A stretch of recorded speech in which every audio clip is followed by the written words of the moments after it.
বৈশাশুড়ি বৈশা বৈশা দেখে মিলন তিথি, না বুঝিয়া পিচ্ছি পোলাই খোঁজে জীবন সাথী। কটকটি আর পটল কুমার আরো ছিল দিদি নাম্বার। কথা বলেন, ছিল না? এরপরে কি হলো দেখেন, সিরিয়ালের নেশায় পড়া ধরছে কি যে জ্বালা, দেশটারে ভাসাইয়া গেল হায়রে কিরণমালা। আল্লাহ পাক রব্বুল আলামিন বলেন, অকরনা ফি বুয়ুতিকুন্না ওয়ালা তাবাররুজনা তাবাররুজাল জাহিলিয়াতিল উলা। আল্লাহু আকবার বলেন। আল্লাহ পাক রব্বুল আলামিন বললেন, জাহেলি যুগের মেয়েদের মতো নারীদের মতো করে তোমরা তোমাদের রূপসজ্জা মানুষকে দেখিয়ে বেড়ায়ো না। হুকুমকার হুকুমকার, কিন্তু আমরা করছি না। আইয়ামে জাহিলিয়াতকে আমরা দূরে ছেড়ে দিয়েছি, বরং তো তাদেরকে পর্যন্ত আমরা হার মানিয়ে দিয়েছি। কথা বলেন না কেন আপনারা? পর্দা নাই, একটা সালোয়ার কামিজ পরেছে, ওপরে একটা ওড়না দিয়েছে, ওড়না না মশারি বোঝাও উপায় নাই। এরকম আছে না নাই? একই রিক্সাতে মার মেয়ে, একই রিক্সাতে মার মেয়ে, কোনটা মা কোনটা মেয়ে সেটারও বোঝার উপায় নাই। ময়দায় এমন মার্কা মেখেছে। কথা বলেন। এই জন্য একটা গান বলে ছোট বলবো, কষ্ট হবে না? কি কব দুঃখের কথা, কইতে গেলে পাই ব্যথা, হাইরে যুগের হাল ফ্যাশন দেখলে ঘুরে যায় মাথা। 50-এর পাকা বুড়ি তিনেদের ছোড়া ছুড়ি, কি ঢঙের সাজন সাজছে, আবার বললে পর বলবে হুজুর বলছে। কথা বলেন। জরিনা এখন কলেজে পড়ে, মডার্ন মেয়ে ভাই, বেছে বেছে খুঁজে নেবে নিজেরই জামাই। আছে না নাই? এই পাশে জরিনার বাপ আর এই পাশে মন্টু মিয়ার বাপ। মন্টু বিশ্ববিদ্যালয়ে পড়ে, জরিনাও বিশ্ববিদ্যালয়ে পড়ে। ভালো করে শুনবেন, মন্টুর বাপ আর জরিনার বাপ। জরিনার বাপ মন্টুকে বাবাকে বলছে, ভাই তোমার ছেলেও তো বিশ্ববিদ্যালয়ে পড়ে, আমার মেয়েও পড়ে, তো তোমার ছেলে বিশ্ববিদ্যালয়ে পড়ে, ভাই বলো তো তোমার ছেলের মাসিক টাকা লাগে কত, বেতন লাগে কত? কয় ভাই আমার তো 30,000 টাকা দেয়া লাগে, তারপরেও কুল কিনারা পায় না। ছেলে খালি বলে আব্বা হচ্ছে না হচ্ছে না হচ্ছে না, কি করব বুঝে আসে না। তো মন্টু মিয়ার বাপ আবার এবার জিজ্ঞেস, ভাই তোমার মেয়ে সকিনাও তো পড়ে, তোমার মেয়ের কত লাগে? আর বলিসনি ভাই, আমি তো সেদিক থেকে মহা আনন্দে আছি। দেখে বলছেন, স্যার আপনার জন্য কি রাতে কোনো মেয়ে লাগবে? নাউজুবিল্লাহ বলেন।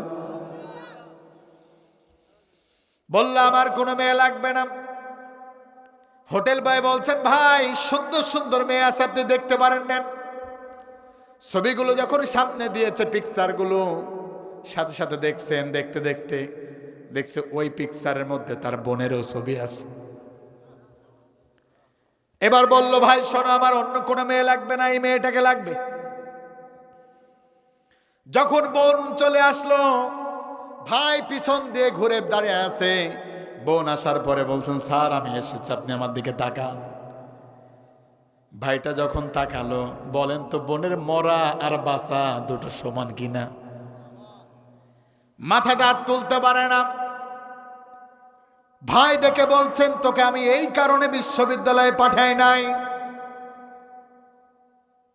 নিজের রক্তগুলোকে পানি করে শ্রম দিয়ে বাবা কত কষ্ট করে তারপরে বিশ্ববিদ্যালয়ে পাঠাইছি, আর আজকে তুই বিশ্ববিদ্যালয়ে এসে নিজের দেহ বিক্রি করিস। আমি যদি এইটা জানতাম অনেক আগেই তোকে আমি কেটে নদীর জলে ভাসায় দিতাম।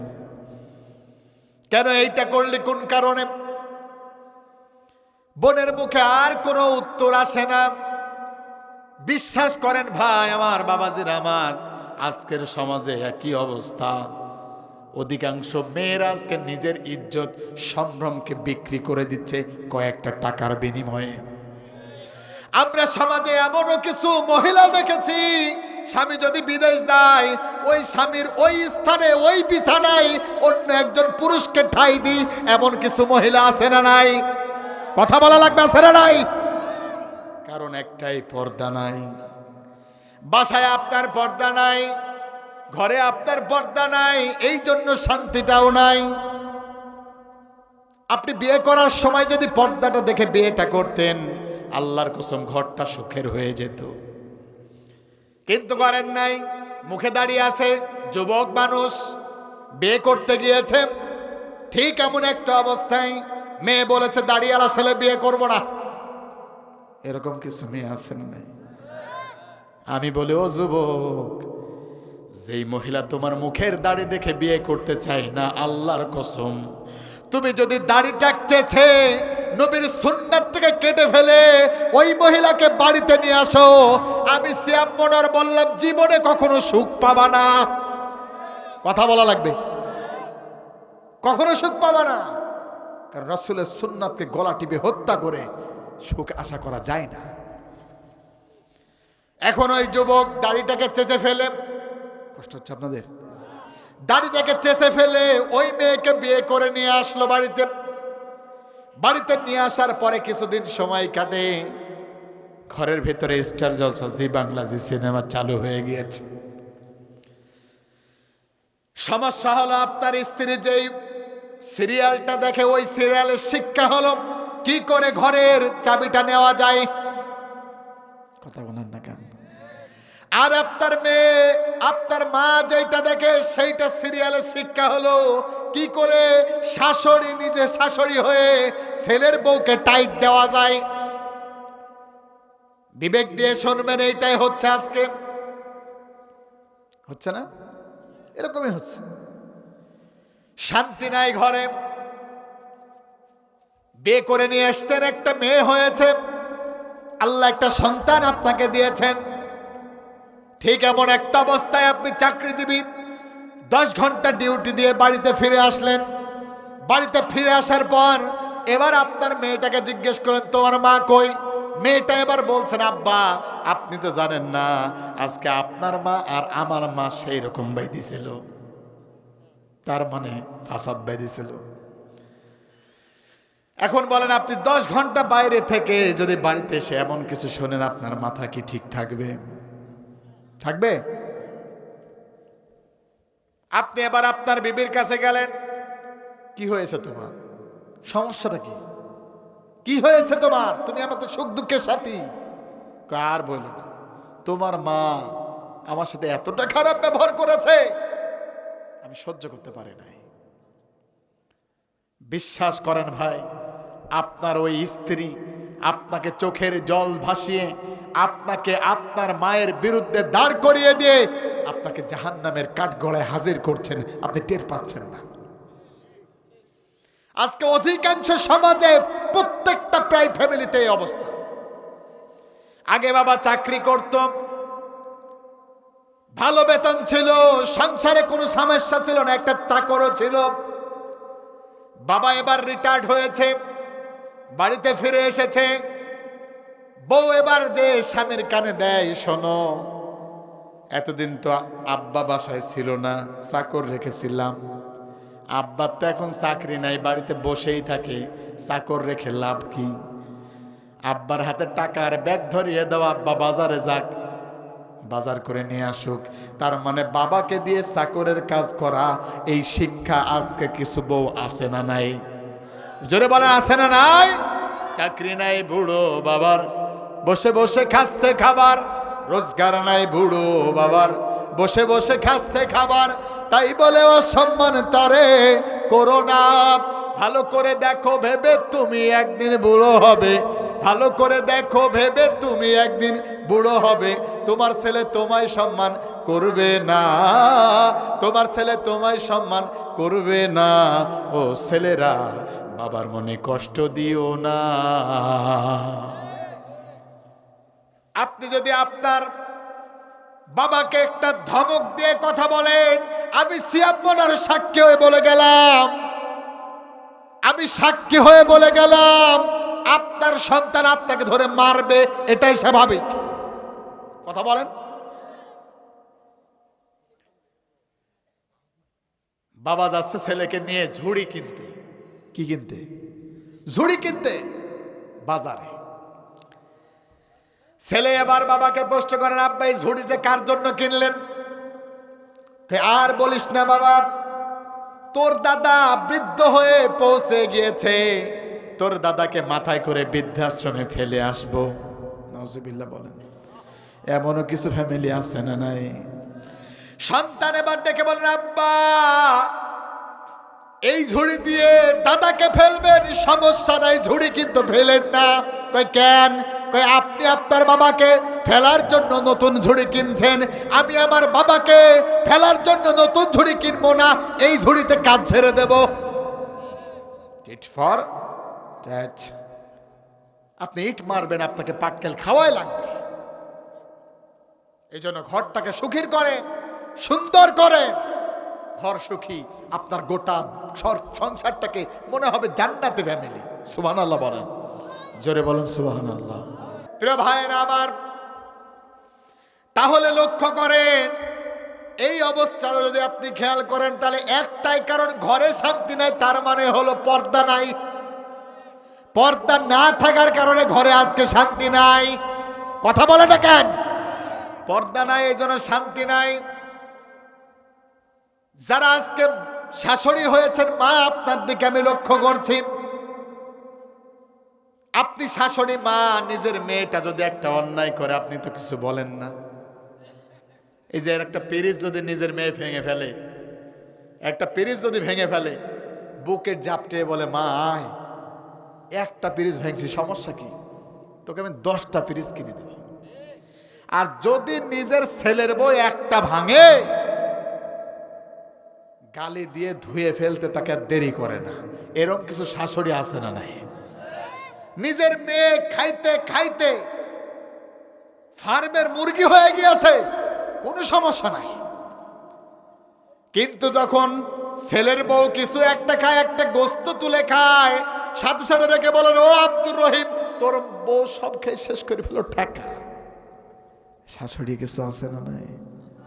আছে না নাই? আছে তো। মাদেরকে বলছেন, মা আপনারা নিজের ছেলের বউকে নিজের মেয়ের মতো করে দেখেন, ঘরটা সুখময় হয়ে যাবে, ঘরটা জান্নাতি ঘর হয়ে যাবে।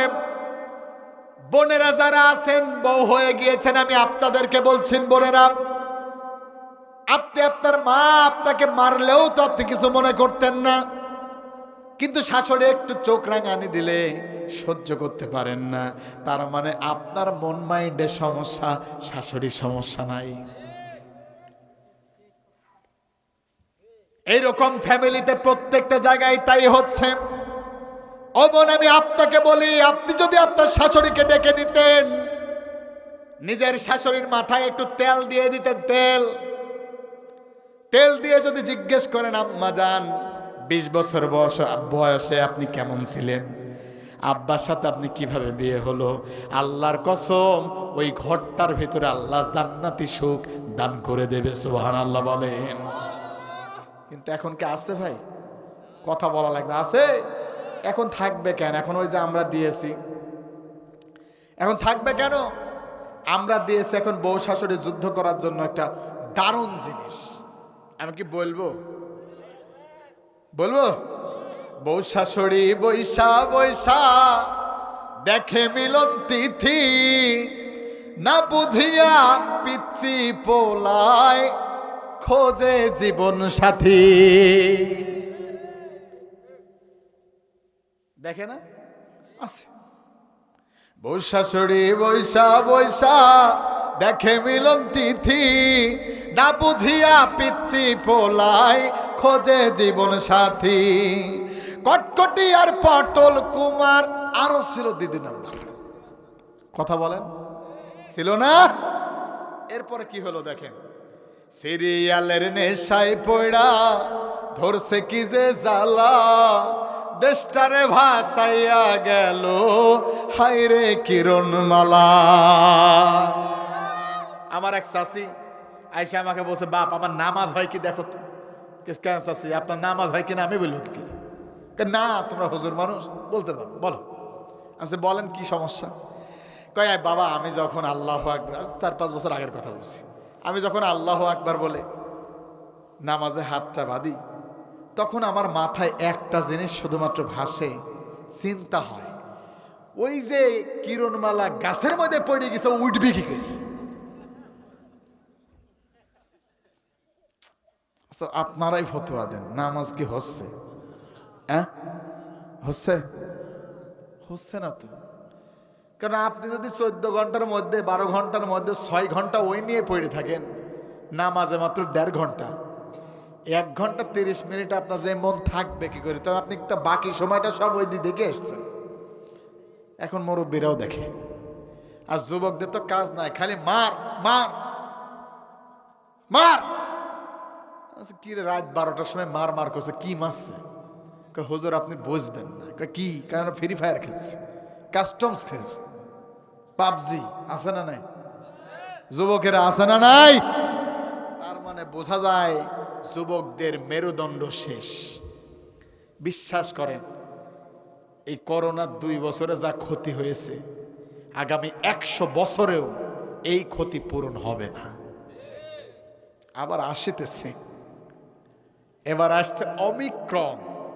কি অমিক্রন?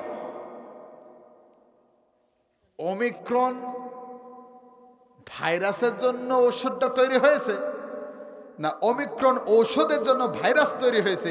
এটা আমার একটা সন্দেহ আছে। আছে না একটা ওষুধের নাম অমিক্রন? এই জন্য বললাম, শোনেন, আবারও আসছে লকডাউন। কি লকডাউন আসিতেছে, অপেক্ষা করেন, 2-1 দিনের মধ্যে চলে আসবে। কি হবে জানেন? কিছুই হবে না, সব চলবে, খালি কোরআনের আলোচনাটা হবে না। কথা কন না কেন? এগুলোই স্বাভাবিক। আল্লাহ আমাদের বোঝার তৌফিক দান করুন, বলেন আমিন। প্রিয় ভাইরা আমার, তাহলে আজকে শান্তি নাই কেবলমাত্র পর্দা নাই বলেই ঘরে শান্তি নাই, ঠিক কিনা বলেন? যুবকেরা, আমি তোমাদেরকে বলছি ভাই, আমি তোমাদের ভাই হিসাবে বলছি, দাড়িটা রেখে দাও। তোমার দাড়ি দেখে অনেক যুবতী পাগল হয়ে যাবে, এটাই স্বাভাবিক। কারণ ইউসুফ আলাইহিস সালামকে দেখে পাগল হয়েছিল জুলাইখা, বিশ্ব সুন্দরী। ইউসুফ আলাইহিস সালামের মুখে ছিল দাড়ি। সুবহানাল্লাহ বলবেন না? আমাদেরকে সেই রকম যুবক হওয়া লাগবে। হুজুর বিয়ে দেয় না, দাড়ি থাকলে আর বিয়ে দেয় না। আরে ভাই, দাড়ি রেখার পরে যে মেয়েটা বিয়ে করবে না, তোমাকে দরকার নাই। পুরুষের দাড়ি দেখে যে মেয়ে বিয়ে করতে পারে না, ওটা মহিলা না, ওটা হিজড়া ছাড়া আর কিছু হতে পারে না। এর চেয়ে আর নিচে নামা সম্ভব না। কথা বলেন? তাহলে অবশ্যই একটা মহিলার ভূষণ হলো তার পর্দা। তার পর্দা নাই, ওটার কোনো দাম আল্লাহর কাছে নাই। তুমি কি হয়েছো? মহিলা কি হয়েছো? আল্লাহ তোমাকে রূপ দিয়েছে, সৌন্দর্য দিয়েছে, তোমার সৌন্দর্যকে ঢেকে রাখো, এটাই আল্লাহর হুকুম। সুবহানাল্লাহ বলেন।